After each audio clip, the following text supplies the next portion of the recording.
Hello students of class 12। तो जैसा कि आप लोग जानते हैं क्लास 12 में हमने आपको पूरा रिलेशन पढ़ा दिया है और हर तरह के क्वेश्चन करा दिए हैं। तो आज एक थ्योरम बची हुई है जो बहुत ही इंपॉर्टेंट है और इस पर बेस्ड क्वेश्चन आपके बोर्ड एग्जाम में जरूर आ सकते हैं। तो वो आज हम आपको बता दे रहे हैं, ठीक है। तो और कल से हम आपको फंक्शन पढ़ाएंगे, ठीक। तो ये थ्योरम बहुत ही ज्यादा इंपॉर्टेंट है और मोस्टली स्टूडेंट्स इसको नहीं लगाते हैं, छोड़ देते हैं, लेकिन हमने इसको जो है ले लिया है। आज हम इसको सॉल्व करेंगे। तो ये थ्योरम है क्या, अगर एक लेट आर बी या रिलेशन ऑन सेट ए, ठीक, एक कोई रिलेशन है आर ऑन सेट ए जो ए में डिफाइंड है, देन तो अगर आर रिफ्लेक्सिव रिलेशन होगा, हमें प्रूव क्या करना होगा, अगर आर रिफ्लेक्सिव है तो आर इनवर्स भी रिफ्लेक्सिव लाना होगा। आर सिमेट्रिक है तो आर इनवर्स भी सिमेट्रिक होगा, आर ट्रांजिटिव है तो आर इनवर्स भी ट्रांजिटिव होगा। ये हमें प्रूव करना होगा, ठीक है। अच्छा, तो इसको हम लोग वन बाय वन बताएंगे। तो ये दो हम हटा दे रहे हैं, ठीक है। पहला वाला हम लोग ले रहे हैं। तो क्या है पहला वाला, When R is reflexive relation, R reflexive relation है तो हमें प्रूव करना होगा R इनवर्स भी reflexive होगा। तो इसको सॉल्व करने के लिए कुछ बातें हम आपको बता दे रहे हैं, तो उससे आप इसको आसानी से लगा लेंगे। मान लो कोई एक रिलेशन हमने लिया अपने आप से, 1 2 लिया, 4 5 लिया और 6 7 लिया, ठीक। तो इसका जब आप इनवर्स निकालेंगे R इनवर्स, तो ये इंटरचेंज हो जाता है, 2 पहले हो जाएगा 1 बाद में, यानी कि क्या आ जाएगा 2 1, ये 5 4 हो जाएगा और ये 6 7 था तो 7 6 हो जाएगा। समझ में आ गई बात। तो R में देखिए, अगर R में 1 2 है तो 1 2 का उल्टा R इनवर्स में जरूर होगा। कहने का मतलब है जो चीज R में है उसका उल्टा कहां होगा, उसका अपोजिट जो होगा वो कहां लाइज करेगा, R इनवर्स में। देख लीजिए R में 4 5 है तो इसका उल्टा जो है R इनवर्स में है, ये देखिए, ठीक है। और जो चीज R इनवर्स में होगी उसका उल्टा R में होगी। तो दोनों एक ही बातें हो गई, दोनों तरफ का सिंबल लगा दे रहे हैं हम, ये ऐसा, यानी कि जो चीज R में होगी उसका उल्टा R इनवर्स में होगा और जो चीज R इनवर्स में होगी उसका उल्टा R में होगा। इसका यूज करेंगे इसलिए बता रहे हैं। अच्छा, तो इतनी बात क्लियर हो गई। अब देखिए, इसको करना बड़ा आसान है, हमें पता है रिफ्लेक्सिव रिलेशन के लिए। और याद रखना, प्रूव किसको करना है, R इनवर्स को रिफ्लेक्सिव लाना है। यानी कि अगर ए बिलोंग कर जाए किसको, R इनवर्स को, for all A belongs to set A, ठीक है। क्योंकि हमें R इनवर्स को प्रूव करना है, रिफ्लेक्सिव R को नहीं करना है, ये दिया हुआ है, ये गिवन है। R रिफ्लेक्सिव दिया गया है, इसे करना है। तो अगर A बिलोंग कर जाए R इनवर्स को, for all A belongs to A, तो ये हम लोगों का क्या कहलाएगा, R इनवर्स ऑटोमेटिकली रिफ्लेक्सिव हो जाएगा। हो जाएगा कि नहीं। तो चलिए इसको करना शुरू करते हैं। तो फॉर रिफ्लेक्सिव रिलेशन हमें क्या करना होता है, for reflexive relation, for reflexive relation क्या करना होगा, ए बिलोंग कराना होगा कहां, R इनवर्स को, for all A belongs to set A, ठीक है। ये हमें करना होगा किसके लिए, रिफ्लेक्सिव रिलेशन के लिए। तो सुनो, ये तो हमें पता है कि R जो है रिफ्लेक्सिव रिलेशन है। We know that R is a reflexive relation. R is a reflexive relation. तो अगर R reflexive relation है तो आप क्या लिख सकते हो, A belongs to R लिख सकते हो, for all A belongs to set A। A R में तो बिलोंग कर जाएगा क्योंकि R जो है रिफ्लेक्सिव रिलेशन है, ये गिवन था हमें, है ना। तो R एक रिफ्लेक्सिव रिलेशन है, देन A जो होगा वो R में जरूर होगा। और अभी अभी मैंने बताया है जो ऑर्डर्ड पेयर R में होता है उसका उल्टा R इनवर्स में होता है। तो AA का उल्टा क्या होगा, AA ही होगा, ठीक है। AA जो होगा वो R इनवर्स में हो जाएगा, क्योंकि इस A को इधर करो इसको इधर करो तो AA ही रहेगा, ठीक। तो AA बिलोंग कर जाएगा किसको, R इनवर्स को, for all A belongs to A। बस देखो, अगर ये बात आ गई, अगर ये बात आ गई तो इसको हम लोग क्या लिख लेंगे, रिफ्लेक्सिव रिलेशन। तो AA belongs to R inverse for all A belongs to set A। तो इसका मतलब क्या होगा, R inverse is a reflexive relation also, reflexive relation also. ठीक है, देखो इतना आराम से इसको हमने सॉल्व कर दिया, इतनी लाइनों में ये खत्म हो गया पहला पार्ट। ठीक, अच्छा आप दूसरा करेंगे, इसको आप कॉपी कर लेंगे, इसी तरह से लिखिएगा, है ना। अगर अच्छे नंबर लाने हैं तो जैसे बता रहा हूं इसी तरह से करना। इसका नेक्स्ट पार्ट करते हैं, क्या दिया है, R is a symmetric relation. अगर आर सिमेट्रिक है तो हमें आर इनवर्स को सिमेट्रिक दिखाना होगा। ठीक, ये पोर्शन गिवन है, ये वाला पोर्शन गिवन है, ये लाना है। तो हमें लाना क्या है, इसे सिमेट्रिक लाना है ना। तो सुनो, अगर if A B R inverse में है, ठीक है, अगर ए बी आर इनवर्स में है और आप ये प्रूव कर लें कि इसका उल्टा यानी कि बी ए भी किस में हो जाए, आर इनवर्स में हो जाए, तो आप इसको लिख देंगे कि आर इनवर्स जो होगा वो सिमेट्रिक रिलेशन होगा। ठीक है, यही मतलब तो है। अगर ये वाली बात आर इनवर्स में है और ये भी हो जाए यानी इसका उल्टा ये भी तुम प्रूव कर लो तो उसे सिमेट्रिक लिख सकते हो। ठीक, तो चलो इसको हम लोग करना शुरू करते हैं। कैसे करेंगे, हम लोग लेट कर लेते हैं, क्या लेट कर लेते हैं कि ए बी जो है वो आर इनवर्स में है। ठीक है, आर इनवर्स को सिमेट्रिक लाने के लिए भैया ये तो होना ही चाहिए, ए बी जो है आर इनवर्स में है, ये होगा तभी तो तुम प्रूव करोगे कि इसका उल्टा आर इनवर्स में है या नहीं। ठीक, तो ये वाली बात तो होनी ही चाहिए, तभी तो इसका उल्टा प्रूव करेंगे। तो इस बात को लेट करना होगा, तब हम शो करेंगे बाद में कि बी ए भी आर इनवर्स को बिलोंग करेगा, इसलिए इसको लेट करना होगा। वही लेट कर लिया है, let A B R inverse में बिलोंग कर रहा है। तो सुनो, अगर ए बी आर इनवर्स में है तो ए बी का उल्टा क्या होगा, आर में होगा। पहले ही बताया था, जो ऑर्डर्ड पेयर आर इनवर्स में होता है उसका अपोजिट आर में होता है। तो ए बी आर इनवर्स में है तो इसका उल्टा बी ए जो होगा वो कहां होगा, आर में होगा। ठीक, अब सुनो, बी ए कहां है, आर में है। बी ए अभी जो मैंने निकाला, बी ए किसको बिलोंग कर रहा है, आर को। अब सुनो, अब मैं डायरेक्ट लिखने जा रहा हूं, बी ए अगर आर में है तो इसका उल्टा भी आर में होगा। कैसे, अभी बता रहा हूं। बी ए आर में है तो इसका अपोजिट यानी कि ए बी भी आर में होगा। क्यों, because R is a symmetric relation. Symmetric relation ये गिवन था, चेक कर लो, ये देखो दिया है, आर सिमेट्रिक रिलेशन दिया है ना।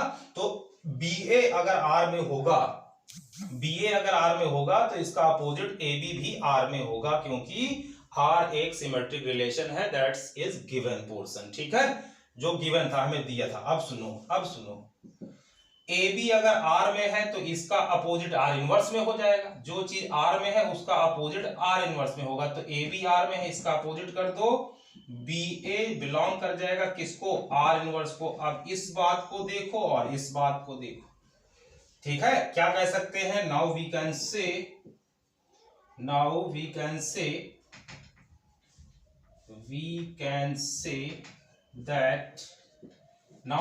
दैट क्या, इसको देखना और इसको, यानी कि ए बी किसको बिलोंग कर रहा था, आर इनवर्स को कर रहा था, बोलो। एंड यहां से देखिए बी ए जो है वो किसको बिलोंग कर रहा है, आर इनवर्स को। तो ये भी आर इनवर्स को बिलोंग कर रहा है, ए बी भी आर इनवर्स को बिलोंग कर रहा है, और इसका उल्टा भी आर इनवर्स को बिलोंग कर रहा है। तो भैया are inverse is a symmetric relation. हो गया कि नहीं हो गया। जो चीज आर इनवर्स में है, ये मैंने लेट की थी, देख लो यहाँ ए बी को मैंने लेट किया था कि वो आर इनवर्स में है, और दिखाया क्या कि इसका उल्टा भी आर इनवर्स में है, तो ये सिमेट्रिक हो गया आर इनवर्स। क्लियर, सीधी सी बात। इसको नोट कर लो, ट्रांसटिव बताएंगे, इसको दोबारा एक बार देख लेना, क्लियर हो जाएगा, है ना। अच्छा, लास्ट वाला हमें करना है, तो इसको आप कॉपी कर ले। दिया हुआ है R is a transitive relation. ठीक, क्या गिवन है, आर ट्रांजिटिव रिलेशन दिया हुआ है। हमें प्रूव करना है कि R inverse is a transitive relation. ये हमें प्रूव करना है, ये और ये गिवन है।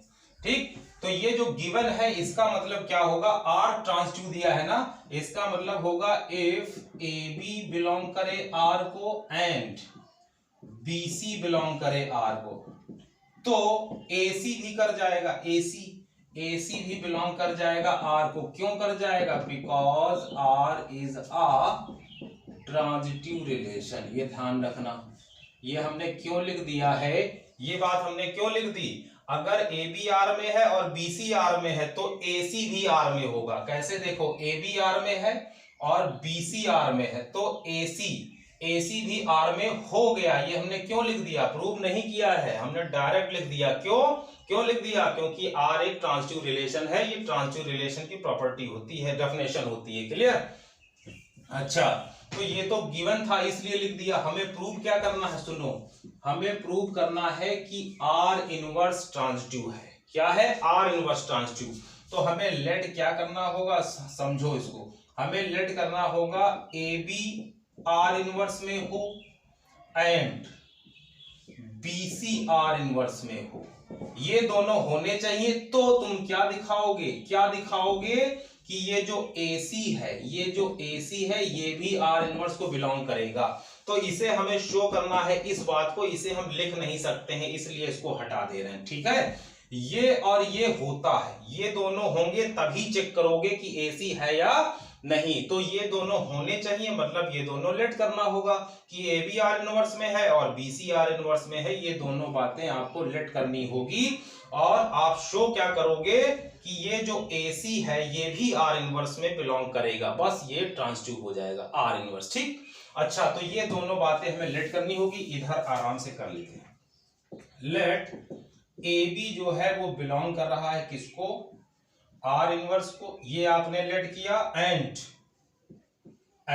BC ये आपने लेट किया कि ये R इनवर्स में। ठीक? ये दो बात लेट करेंगे तभी तो AC को दिखाओगे। जब यही दोनों नहीं होगा तो AC कहां से लाएंगे? ठीक? तो ये दोनों आपने लेट कर लिया। आप समझो, अगर AB R इनवर्स में है तो इसका उल्टा R में होगा। कंफर्म है? AB R इनवर्स में है तो इसका उल्टा BA जो है वो R में होगा। क्लियर हो गई बात? इसी तरह से BC R इनवर्स में है तो इसका अपोजिट CB जो होगा वो R इनवर्स में होगा, वो R में होगा। अगर यहाँ R इनवर्स है तो यहाँ R कर लेना। ठीक है? तो BC R इनवर्स में था तो इसका अपोजिट CB जो है वो R में बिलोंग कर गया। अच्छा, इतनी बात हो गई। BA R में है, CB भी R में है। अब सुनो क्या करेंगे। हमने क्या बताया था अभी ऊपर? यहां से देखिए, AB R को बिलोंग कर रहा है और BC भी R को बिलोंग कर रहा है तो AC भी R को बिलोंग करेगा। तो समझो इसको, इन दोनों बातों को बताते हैं। इन दोनों बातों को इधर समझो। क्या था? CB किसको बिलोंग किया? R को। ये देखो, इसको पहले लिख दिया मैंने, कोई दिक्कत नहीं। CB R को बिलोंग कर रहा है और BA भी R को बिलोंग कर रहा है। BA भी R को बिलोंग कर रहा है तो CB ये दोनों इक्वल होने चाहिए। है भी इक्वल तो पहला और आखिरी वाला, पहला क्या है? C और लास्ट वाला क्या है? A, यानी CA भी बिलोंग करेगा किसको? R को। समझ में आ गई बात? क्यों कर गया? क्योंकि R जो है वो ट्रांजिटिव रिलेशन है। समझो, अगर 2 3 R को बिलोंग करे और 3 4 R को बिलोंग करे और क्वेश्चन ने बताया हो कि R is a transitive relation. ठीक है? अगर क्वेश्चन में ये लिखा है कि R ट्रांजिटिव रिलेशन है तो ये दोनों तो बराबर होने चाहिए। पहले ऑर्डर पेयर का दूसरा और दूसरे ऑर्डर पेयर का पहला एलिमेंट, तो ये बराबर भी है। तो AB है और BC है, इसको आप कुछ भी ले सकते हो, X Y ले लो, इसको Z M ले लो, कोई फर्क नहीं पड़ेगा। लेकिन यहाँ Y है तो ये भी Y होगा, क्योंकि 3 और 3 बराबर है। तो जो एलिमेंट यहाँ रखोगे, अगर यहाँ Z रखें तो यहाँ Z रखेंगे। ठीक? AB BA से कोई फर्क नहीं पड़ेगा। बस हमें देखना होगा कि ये और ये बराबर हो तो पहला वाला और आखिरी वाला 2 और 4 बिलोंग कर जाएगा R को। क्यों कर गया पहला और आखिरी वाला R को बिलोंग? क्योंकि R ट्रांजिटिव है। उसी तरह से मैंने बताया, समराइज कर दे रहा हूं। CB R को बिलोंग किया, ठीक है भाई। BA किसको बिलोंग किया? R को, ठीक है भाई। BA किसको बिलोंग कर गया? R को। अब देखो, दूसरा बराबर है तो पहला वाला और आखिरी वाला CA भी किसको बिलोंग कर गया? R को। क्यों? Because R is a transitive relation. ये गिवन था, चेक कर लो। ये देखो, ये दिया था ना कि R जो है ट्रांजिटिव रिलेशन है। अच्छा, इतनी बात तुम्हें समझ में आ गई। अब थोड़ा सा आगे बढ़ेंगे क्योंकि हमें R इनवर्स को ट्रांजिटिव लाना है। किसको? R इनवर्स को। तो सुनो, अब लाने जा रहे हैं कैसे? बस एक लाइन और बढ़ाएंगे आगे, ज्यादा नहीं। CA R में है? बिल्कुल है, हाँ जी है। CA R में है तो इसका उल्टा R इनवर्स में होगा। You know very well. C A R में है तो इसका अपोजिट आर इनवर्स में हो जाएगा, यानी सी ए आर में है तो इसका अपोजिट ए सी जो होगा वो आर इनवर्स में होगा। तो आर इनवर्स वाला ये और आर इनवर्स वाले ये दोनों, देखो ये दोनों बात आपने लेट की थी कि ए बी किसको बिलोंग कर रहा है, आर इनवर्स को, बी सी किसको बिलोंग कर रहा है, आर इनवर्स को। तो मैंने बताया था अगर तुम ले आओ कि ए सी भी बिलोंग करे आर इनवर्स को, और आ गया ए सी बिलोंग कर गया किसको, आर इनवर्स को। ठीक है, चेक कर लो, ये दोनों बातें हमने लेट की थी। ए बी को बिलोंग कराया था किसमें, आर इनवर्स में, ये लेट था। ठीक है, और दूसरा वाला क्या था, बीसी बिलोंग कर रहा था आर इनवर्स को, ये भी लेट था। लेकिन हमने क्या दिखाया, हमने दिखाया कि ये जो क्रॉस वाला एसी है, ये क्रॉस वाला एसी है, ये भी बिलोंग कर गया आर इनवर्स को। ये देखो दिखाया कि नहीं, ये देखिए एसी भी आर इनवर्स को बिलोंग कर गया। तो जब ये कंडीशन आपको मिल गई, बस यहां पर आप लिख लेंगे implies that R inverse is a transitive relation also, transitive relation also। Clear हो गई बात, ठीक। अच्छा, इसको दोबारा न लिखना, यहां लिखा हुआ है, तो इस वीडियो को एक बार दोबारा देख लेना, टोटली क्लियर हो जाएगा, है ना। तो ये थ्योरम मोस्ट इंपॉर्टेंट है, इससे क्वेश्चन बन के आ सकता है, तो आप इसको समझ लेंगे, ठीक। अच्छा, नेक्स्ट जो टॉपिक हम पढ़ाएंगे वो स्टार्ट होगा क्या, फंक्शन, कल से। ठीक है, इसलिए ध्यान से रेगुलर रहिएगा और पढ़िएगा, है ना। ओके।